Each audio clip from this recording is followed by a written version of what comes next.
야곱과 함께 각각 자기 가족을 데리고 애굽에 이른 이스라엘 아들들의 이름은 이러하니 르우벤과 시므온과 레위와 유다와 이사갈과 스불론과 베냐민과 단과 납달리와 갓과 아세리요. 야곱의 허리에서 나온 사람이 모두 70이요.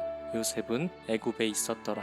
요셉과 그의 모든 형제와 그 시대의 사람은 다 죽었고 이스라엘 자손은 생육하고 불어나 번성하고 매우 강하여 온 땅에 가득하게 되었더라.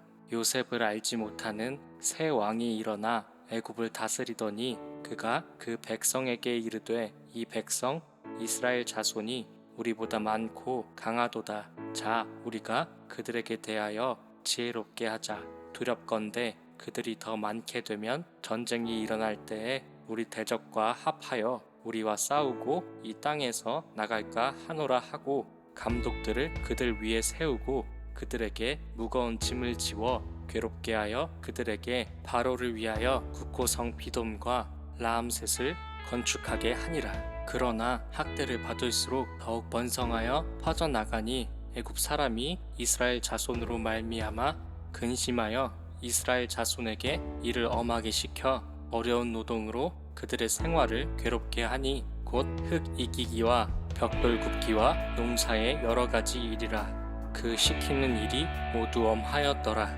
애굽 왕이 히브리 산파 십브라라 하는 사람과 부하라 하는 사람에게 말하여 이르되 너희는 히브리 여인을 위하여 해산을 도울 때에 그 자리를 살펴서 아들이거든 그를 죽이고 딸이거든 살려두라.